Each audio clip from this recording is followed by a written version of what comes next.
Last time हमने ये model किया था, मेडिटेशन सिंपल की थी। आज हम मल्टीपल मेडिटेशन करते हैं। मल्टीपल मेडिटेशन में एज्यूम करें कि आपके आईवीज 2 हो जाए, वट एवर जितने मर्जी हो जाए। डीवीज में आपको यहाँ मीडिएटर आपको 5 मीडिएटर दे दूँ। जिस तरह कोपिंग स्टाइल्स हैं, इसके 5 मीडिएटर हैं, यानी कि स्टाइल्स हैं डिफरेंट। ठीक है, 3 वाली अप्रोच भी है, 4 वाली भी है, 5 वाली, वट एवर। मैं एज्यूम करता हूँ इसके 3 हैं कोपिंग स्टाइल्स।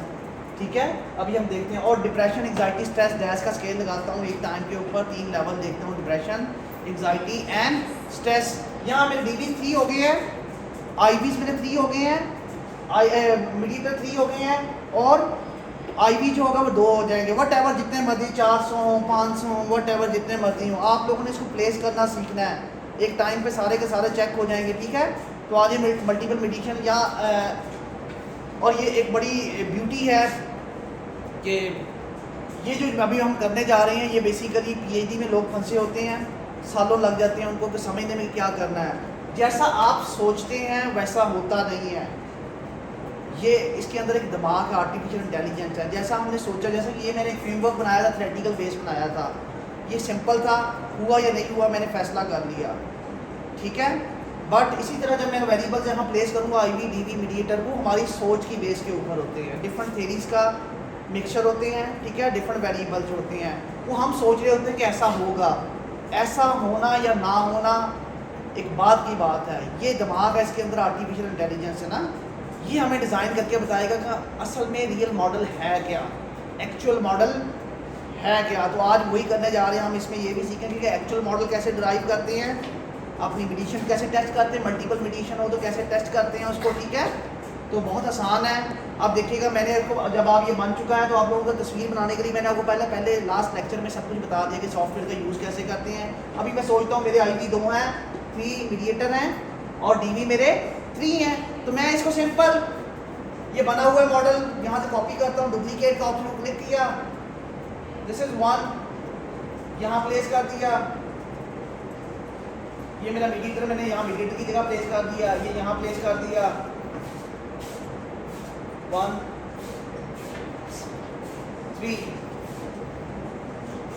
अब इसको सेटिंग करें, ये ट्रैक उठा लें, बेशक आगे पीछे कर लें, जैसे मर्जी वेरिएबल्स को ओपन कर लें थोड़ी स्पेस के अंदर। ठीक है,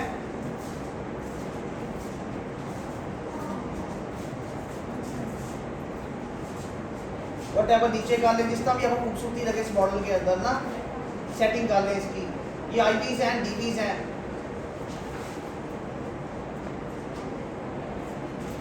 अब इसमें पॉसिबल मॉडल, ये आईवी है, ये मीडिएटर की तरह ड्रॉ कर दिया फर्स्ट, एक मॉडल तो ऑलरेडी बना हुआ है।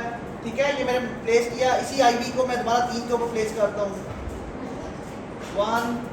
ये जब आपके हाथों में माउस हो तो आपको बहुत आसान होता है, जबकि 1 सेकंड के अंदर ये चीज़ें लग जाती हैं।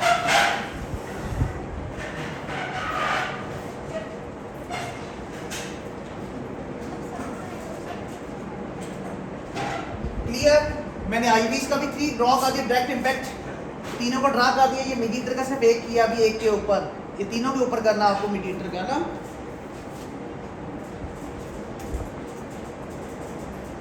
अब आईवी, दूसरा मीडिएटर,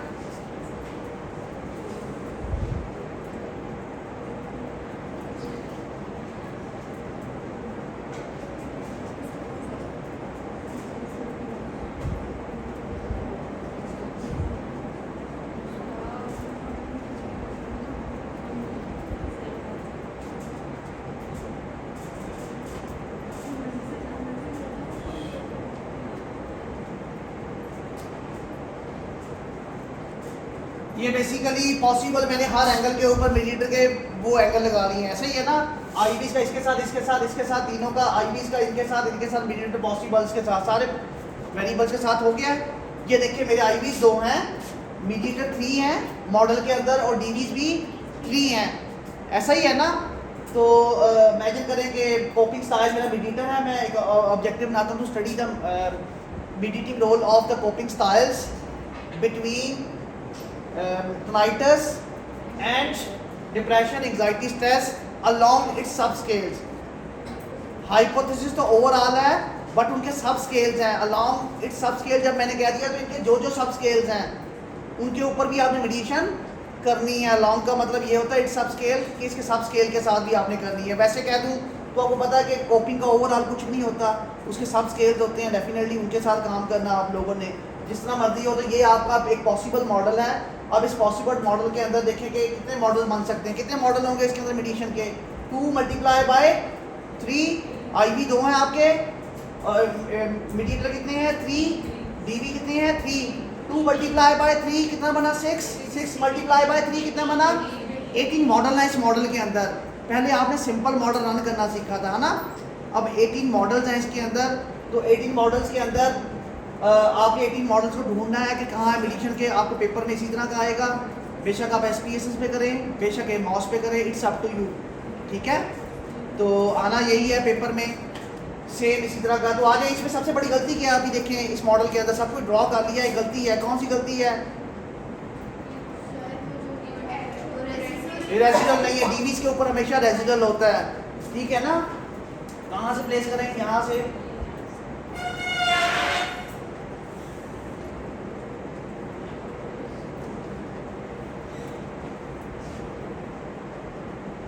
IVs के ऊपर प्लेस नहीं होता। आप इसके वेरिएबल्स के नाम देने, आप लोग क्या करें, प्लग इन में जाएं, प्लग इन में नेम अनऑब्जर्वर वेरिएबल, जब ये प्लेस करेंगे तो ये देखें रेजिडल्स के नेम खुद ब खुद प्लेस हो गए, हो गए सब कुछ, जहाँ जहाँ जो जो चाहिए होगा हो गया। अब आ जाएं आउटपुट पे, वही वाले एनालिसिस करने हैं आप लोगों ने। आउटपुट पे जाना है, आउटपुट पे स्टैंडर्डाइज को क्लिक करना है। स्टैंडर्डाइज इंडायरेक्ट इफेक्ट को भी कर सकते हैं आप लोग, ये इंडायरेक्ट एंड डायरेक्ट इफेक्ट भी देगा, ठीक है। मेडिटेशन किस किस पाथवे में या किस किस में नहीं है। आप लोग सिंपल आप इससे करें, SPSS से करके आए हैं तो आपको SPSS समझ आएगी, क्लियर। ये दो option, standardise estimate and indirect effect. बाकी मैंने कोई चीज़ को क्लिक नहीं किया, मॉडल मॉडिफिकेशन को भी नहीं किया अभी तक, सिंपल करें बस। ओके, रन, ये रन का बटन है। अब ये क्या है कि there is more than one variable, is name is, इसका मतलब है जानबूझ के मैंने गलती की है। ये देखिए ये वेरिएबल्स हैं एक ही नाम के साथ है, आपने वेरिएबल तो प्लेस ही नहीं किए थे, ऐसा ही था ना। तो उसने ऑप्शन दिया आपको गलती का कि आपके वेरिएबल्स के नेम एक ही हैं, ये वेरिएबल का नाम एक ही है, ये वेरिएबल का नाम, वेरिएबल तो आपने प्लेस ही नहीं किए, ऐसा ही था ना। चलें आए वेरिएबल प्लेस करते हैं, वेरिएबल व्यू में जाएं। वेरिएबल व्यू में यहाँ पहले टमाइटस था, टमाइटस का सब स्केल भी ले लेते हैं। फंक्शनल टमाइटस ले लेते हैं फॉर एग्जांपल। ये देखिए मैं प्लेस कर दी एक ही जगह, क्लियर। फिर दूसरे की जगह यहाँ डिप्रेशन का है तीनों के ऊपर DVs में, यहाँ कौन सा प्लेस करना है, एंजाइटी, क्लियर। और मीडिएटर में दो मीडिएटर हैं, कौन कौन सी हैं, प्रॉब्लम सॉल्विंग। हम यहाँ तो मीडिएटर काफ़ी एक्टिव कॉपिंग स्टाइल्स हैं, रिलीजियस कॉपिंग स्टाइल है, पॉजिटिव कॉपिंग स्टाइल है। आपने 3 ले लेते हैं, पर मैं कहता हूँ कि रिलीजियस कॉपिंग है और कौन सा है, पॉजिटिव कॉपिंग है। अगर मैं 5वां दिया हूँ तो आप लोगों ने 5वां सर्कल बनाना, चौथा सर्कल बनाना, मीडिएटर का वहाँ पेस्ट कर देना है, ठीक है। ये आ गया, देखिए अब प्लेसमेंट सही होगी सारे वेरिएबल्स की। मुश्किल है ये मॉडल मेडिटेशन, SPSS पे रन करेंगे तो एक मॉडल रन करने के लिए 3 बार मेडिटेशन रन करनी पड़ेगी, एक मॉडल रन करने के लिए। फिर इसी का दूसरा मॉडल रन करने के लिए meditation 18 separate model, 18 model run करने पड़ेंगे। 18 को 3 के साथ मल्टीप्लाई करें, आपको मेडिटेशन को चेक करने के लिए उतनी बार SPSS पे काम करना पड़ेगा। जबकि यहाँ 1 क्लिक है, प्लेसमेंट, माउस के ऊपर सारे वेरिएबल प्लेस हो गए, 1 क्लिक, ऐसा ही है ना। अगर SPSS पे रहे तो आपसे ये मॉडल सॉल्व भी नहीं होगा, या फिर मैं मुंह के ऊपर कह रहा हूँ, जो लोग बैठे होंगे वो एक ही मॉडल बनाएंगे पूरे दिन में और सारा 50 नंबर का पेपर गलत हो जाएगा, आपके बाकी क्वेश्चन भी होंगे। 1 क्लिक, यहाँ क्लिक हो गया, रन करें।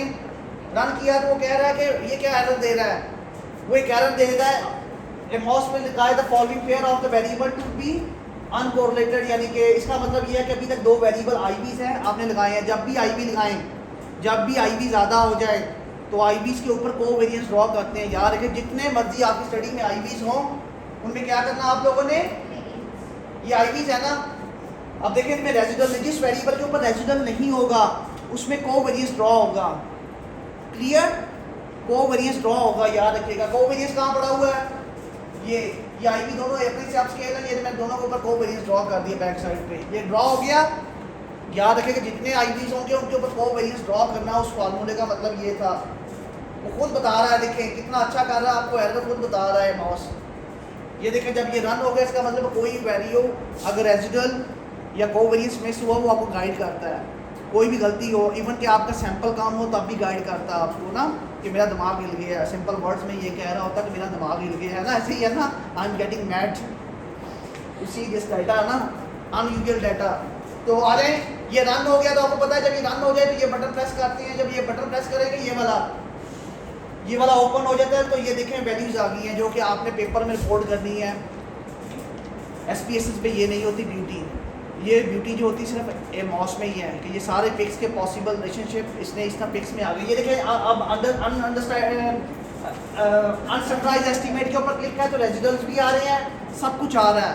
मॉडल ऐसे लग रहा है कि हौज पौज हो गया ना, यानी कि बहुत ज़्यादा। अगर आप इसको स्टैंडर्डाइज को क्लिक कर देंगे तो मॉडल थोड़ा सा साफ हो जाएगा।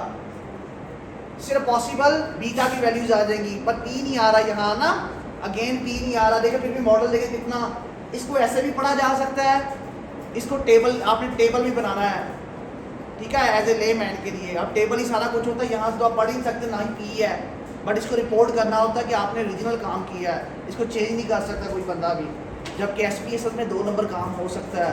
अपनी मर्जी से टेबल बना ले, अपनी मर्जी से पी को सिग्निफिकेंट कर दे।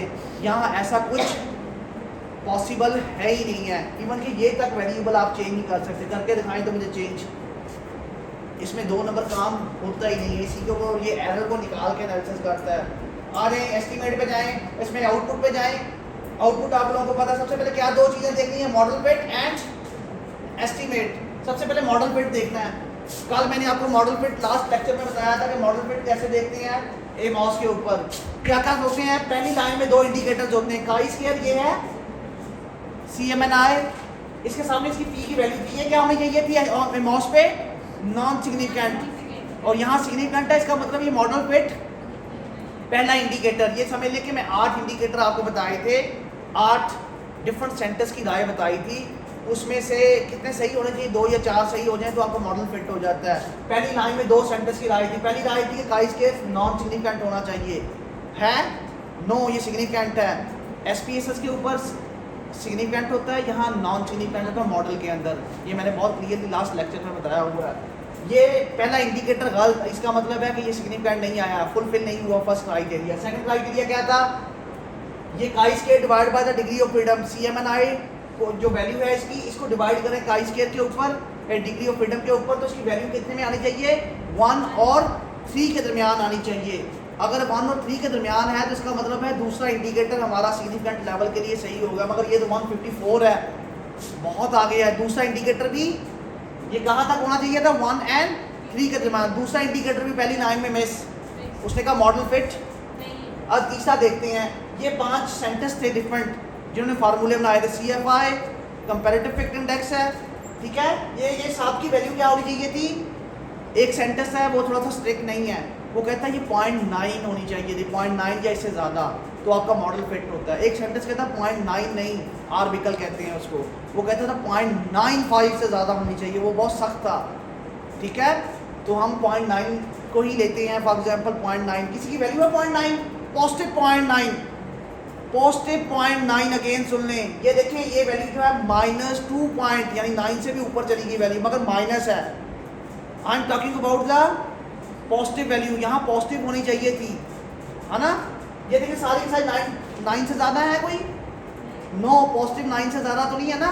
इसका मतलब है 5 सेंटेंस का क्राइटेरिया भी फुलफिल कोई भी हमारे साथ। मॉडल तो बना है, देखो मॉडल के अंदर हज़ारों मॉडल्स हैं। ये जो मॉडल बना है 18 मॉडल हैं एक मॉडल के अंदर। 18 मॉडल को बनाना एक नई यूनिक रिसर्च होती है, एक भी नई कन्फर्मेटरी मॉडलिंग हो रही होती है ना, इसे कन्फर्म कर रहे होते हैं एक नया मॉडल। तो ये कन्फर्म करने के लिए नया मॉडल बेसिकली ये इनका सहारा चाहिए होता है कि नया मॉडल बन रहा है ना यूनिक। 7 इंडिकेटर फेल हो चुके हैं हमारे, फुलफिल।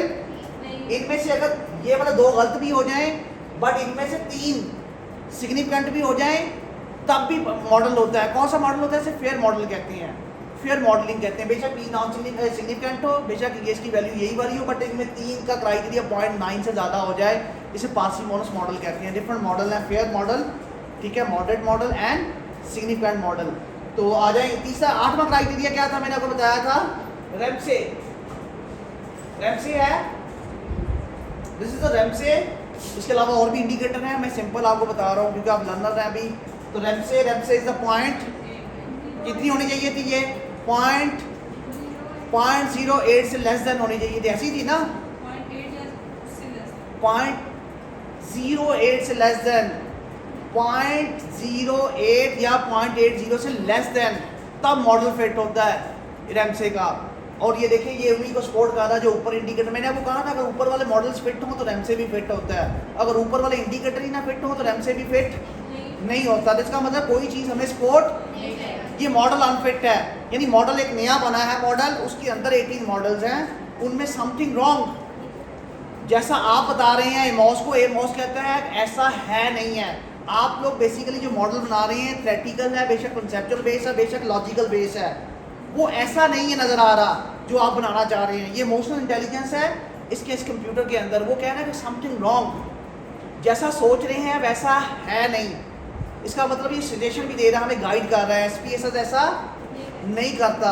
अब याद रखिएगा जब ऐसा हो तो याद रखिएगा सबसे पहले मॉडल फिट होगा तो मेडिशन देखनी है ना कि 18 मॉडल मेडिशन के ना इसके अंदर 18 मॉडल मेडिशन के हैं अंदर, वो 18 मॉडल तभी देखेंगे जब ये मॉडल फिट होगा। जब ये मॉडल फिट नहीं होगा तो कभी भी आप मॉडल बेसिकली इसको कहते हैं कि बेसिकली मेडिशन जो आप निकालेंगे ना, जो चीज़ बनाएंगे वो फिट नहीं होगी। हाँ उसे कहते हैं सम टाइम कि P वैल्यू सिग्निफिकेंट नहीं है, ये सिग्निफिकेंट नहीं है, मॉडल अनफिट है ड्यू टू एरर। एमॉस के ऊपर बड़े इश्यूज हैं। एमॉस में ये होता है कि अगर आपका सैंपल कम हो, मैंने शुरू में बताया था सैंपल कम होता है, स्टैंडर्ड एरर ज़्यादा होता है, स्टैंडर्ड एरर ज़्यादा होता है तो क्या होता है, सारी रिलायबिलिटी डाउन हो जाती है, ऐसा ही होता है ना। तो मॉडल के जो रिजल्ट आ रहे होते हैं वो वेग हो जाते हैं। यहाँ जब सैंपल कम होगा तो ये मॉडल कभी फिट नहीं होगा। मैंने आपको कहा था 500 से ज़्यादा एमॉस के ऊपर सैंपल आ जाए, ऊपर जाता जाएगा तो ये मॉडल खुद ब खुद फिट होता जाएगा। काई स्केयर है ना, काई स्केयर में जितना सैंपल ज़्यादा होता है उतनी जल्दी मॉडल फिट होता है, ऐसा ही है ना। जितना सैंपल कम होता है उतना बेसिकली काई स्केयर में जितना सैंपल ज़्यादा होता है उतना नॉन सिग्निफिकेंट होता है, हमें नॉन सिग्निफिकेंट ही चाहिए होता है। जितना सैंपल कम होता है काई स्केयर में उतनी जल्दी वो सिग्निफिकेंट होता है। इसका मतलब सैंपल कम है इसका, इसलिए काई स्केयर सिग्निफिकेंट हो रहा है, और इसके ऊपर सिग्निफिकेंट होने का मतलब क्या है, नॉन सिग्निफिकेंट। तो याद रखिए कि यहाँ उल्ट काम है। काई स्केयर जो लगता है बेसिकली जब आपका एक वेरिएबल कैटेगोरिकल हो, दूसरा वेरिएबल भी कैटेगोरिकल हो, तो उनमें फ्रिक्वेंसीज को देखने के लिए बेसिकली ये कर रहे होते हैं। तो काई स्केयर मोस्टली 30 के सैंपल या इससे कम के ऊपर लगता है एक्सपेरिमेंट में, तो कम सैंपल के ऊपर वो सिग्निफिकेंट होता है और ज़्यादा सैंपल के ऊपर वो नॉन सिग्निफिकेंट। तो इसका मतलब इसका सैंपल अभी कम है, जब तक इसका सैंपल 500 या उससे ज़्यादा नहीं होगा ये मॉडल फिट होना मुश्किल है, क्योंकि बहुत कम्प्लेक्स मॉडल है ना इसके अंदर जो चीज़ चल रही है। तो इसलिए परेशान नहीं होना मॉडल फिट हुआ या नहीं हुआ, ठीक है। मॉडल मॉडिफिकेशन के इंडेक्स को यूज़ करेंगे हम लोग। तो आ जाए मॉडल मॉडिफिकेशन इंडेक्स में। अब क्या देखना आप लोगों ने, मिला गलती यहाँ हुई थी एस्टीमेट, यहाँ SPSS आ गया, सेम SPSS। जिसको SPSS नहीं आता बेसिकली उसको कुछ भी इस पे मॉस पे समझ नहीं, SPSS ही है, क्लियर। अब SPSS में दो चीज़ें देखते थे हम लोग, अगर आपने मॉडल बनाया हो तो ये वैल्यूज थी, रिग्रेशन कीजिए, देखिए जितने मॉडल थे पॉसिबल उनकी सबकी वैल्यूज आ गई हैं आपके सामने, ऐसा ही है ना, पॉसिबल वैल्यूज आ गई। ये है टनाइटस लीड कर रहा है प्रॉब्लम सॉल्विंग को, सेकंड स्टेप है, फर्स्ट IB का सेकंड स्टेप है, और इसकी ये है अनस्टैंडर्डाइज्ड बीटा, ये स्टैंडर्ड डेविएशन है, ये स्टैंडर्ड एरर है, ये CRL है। ये बेसिकली इसकी वैल्यू अगर ये वो क्लास बेसिकली इसको ये कहते हैं, अगर इसकी वैल्यू 1.96 से ज़्यादा हो तो P सिग्निफिकेंट होता है, अगर इसकी वैल्यू 1.96 से कम हो तो P क्या होता है। ये इसके पीछे लॉजिक है बेसिकली, आप इसको ना भी देखें सीधा P को देख सकते हैं, कोई मसला नहीं है। देखें 1.75 है तो P क्या आया, नॉन सिग्निफिकेंट। अगर 1.96 होता तो ये क्या होता है, ये देखो 2.57 है, ये क्या बना, सिग्निफिकेंट है। इधर मैटर नहीं करती नेगेटिव साइन हो या पॉजिटिव, 1.96 से ज़्यादा होगा तो ये P सिग्निफिकेंट। ये ना भी देखें तो कोई फ़र्क, हमें सिर्फ P चाहिए होता है, ठीक है। P क्या है, वही SPSS वाला P है, 0.05 से लेस देन होना चाहिए P, वही है ना सब कुछ। ये स्टार में है या फिर वो उसमें है, दोनों आप पढ़ चुके हैं। कोरिलेशन में भी स्टार होते हैं, 1 स्टार 2 स्टार 3 स्टार, और यहाँ भी स्टार का है। अब इस टेबल को आप लोगों ने APA में बनाना है। इससे पहले एक काम करना है, ये एक आपको एक सजेशन दे रहा है एमॉस, ये कह रहा है कि कुछ नॉन सिग्निफिकेंट है, इनको रिमूव करो। नॉन सिग्निफिकेंट कौन कौन सी हैं, फर्स्ट थर्ड, फोर्थ, 5, 6, 7, 8, 9 लिखें इनको। किसी चीज़ के ऊपर मार्कर है तो अगर आपके पास तो वो बोर्ड मार्कर जो है किसी के पास, इन पाथवे को याद रखिएगा। ये कह रहा है कि इनको रिमूव करो, इनको कंस्ट्रेन करो। कंस्ट्रेन मीन टू से इसका मतलब ये होता है कि ये नॉन सिग्निफिकेंट है, ये पिक्स में शो नहीं होना चाहिए, ठीक है। जिस पिक्स में जो पाथवे आप रिमूव कर देंगे वो कंस्ट्रेन हो जाएगा, ठीक है। आ जाए ये पाथवे लिखें, कोई बच्चा लिखे इसको। फर्स्ट है टनाइटस लीड कर रहा है प्रॉब्लम सॉल्विंग को। दूसरा क्या है नॉन सिग्निफिकेंट, ये इसका सब स्केल था टनाइटस का, टनाइटस फंक्शनल, ये लीड कर रहा है किसको, कोपिंग को नॉन सिग्निफिकेंटली। अगला कौन सा है, टनाइटस लीड कर रहा है रिलीजियस कोपिंग को नॉन सिग्निफिकेंटली। आप इसी तरह एरो लगा वट एवर जो भी है। अगर टनाइटस लीड कर रहा है पॉजिटिव कोपिंग को नॉन सिग्निफिकेंट, इनको लिख दो इसी तरह एरो बना दो इनका, ठीक है।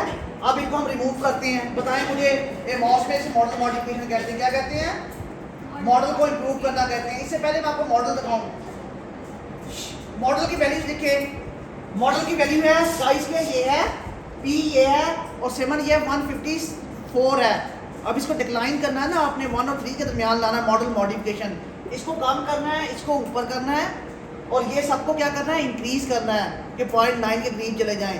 हम जब इसमें से नॉन सिग्निफिकेंट पाथवे को या पैरामीटर को रिमूव कर देंगे तो क्या हो जाएगा, ये इंप्रूव होना शुरू हो जाएंगे सारे के सारे, है ना। जो हमने बनाया था मॉडल उसमें से जो चीज़ नहीं बन रही वो इनको कहता है एमओएस कहता है निकाल दो। जब उसको निकाल दोगे तो क्या हो जाएगा, खुद का कुछ ये चीज़ें इंप्रूव होना शुरू हो जाएंगी। ऐसे ही है ना। अभी आप लोग नोट कर लें इसको, 1.154 है, 0.33, ये कितना ये है, CFI 33 है, 0.33 है। अब हम जब रिमूव करेंगे किन पाथ को, जो नॉन सिग्निफिकेंट थे ये वाले, मॉडल में जाएं, बताएं बेटा पहला पाथ में कौन सा था नॉन सिग्निफिकेंट। इसको अनडू करें, यहाँ से अनडू,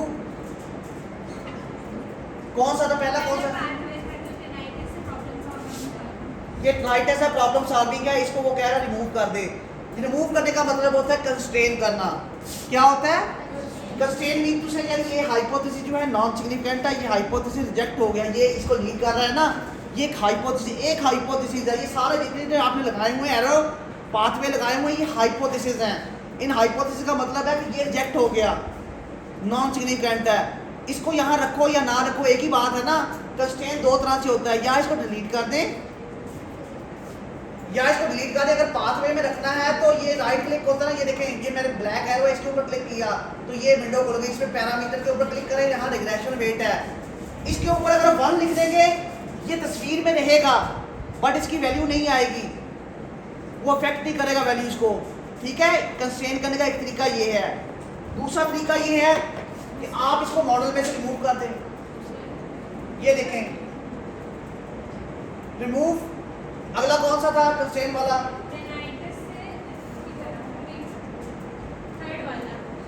थर्ड वाला, इसकी तरफ बेटा नाम बताओ। रिलीजियस कॉपिंग है,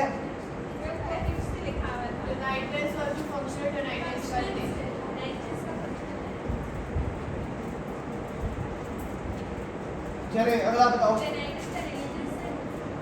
टनाइटस का रिलीजियस थे। अगला दोबारा रन करें, आप देखिएगा मॉडल फिट हुआ। देखिए मॉडल कहाँ चला गया, थोड़े से कंस्ट्रेन किए हमने वेरिएबल्स को। 154 था ना, इम्प्रूव होता जा रहा है। ये देखिए कितना इम्प्रूव है। जब आप सारे कंस्ट्रेन कर लेंगे फिर इसके बाद हम लोग इसको इसको क्या कहते हैं, मॉडल मॉडिफिकेशन कहते हैं। क्लियर। जब तक ये मॉडल सिग्निफिकेंट नहीं होंगे तब तक आप टेबल नहीं बनाएंगे SPSS के ऊपर। जो रियल मॉडल होंगे ना SPSS के, वो नहीं बनाएंगे। ऐसा ही है ना, जो नॉन सिग्निफिकेंट है जब तक उनको रिमूव नहीं करोगे मॉडल के अंदर से, लास्ट में वही पिक्स रहनी चाहिए जो सारे सिग्निफिकेंट हों। क्लियर। अब ये देखिए जब आपने ये रिमूव किया तो इस एस्टीमेट देखें कौन कौन से रह गए हैं पीछे, देखें नॉन सिग्निफिकेंट। थर्ड स्टेप देखो, टनाइटस लीड कर रहा है प्रॉब्लम फोकस की तरफ। बेटा टनाइटस लीड कर रहा है प्रॉब्लम फोकस की तरफ, नॉन सिग्निफिकेंट है, ये लिख दो। टनाइटस POS लिखो। फिर इसके बाद ये वाला लिखो, टनाइटस F लीड कर रहा है डिप्रेशन को। फिर DF टनाइटस एफ जो है वो लीड कर रहा है किसको, एंजाइटी को। टनाइटस एफ लीड कर रहा है बेसिकली तीनों को, डीवीज को। ऐसा ही है ना, इसका मतलब इनको रिमूव करना ये सिग्निफिकेंट नहीं है। और ये वाला लास्ट वाला brief coping, religious coping style जो है ना, ये लीड कर रहा है किसको, स्ट्रेस को। ये लिखने आप लोगों ने जो जो नॉन सिग्निफिकेंट है उसको रिमूव करते जाएं आप लोग। आप मुझे बताएं पहला क्या था, टनाइटस लीड कर रहा है स्ट्रेस को, स्ट्रेस टनाइटस कर रहा है कि डीएफ कर रहा था, डीएसएफ, ये तीनों कर रहे थे, ये तीनों नॉन सिग्निफिकेंट।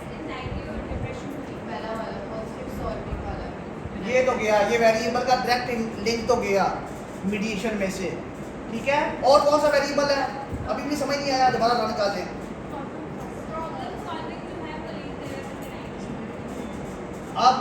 अब देखिएगा मॉडल को देखें और इम्प्रूव हो गया 10।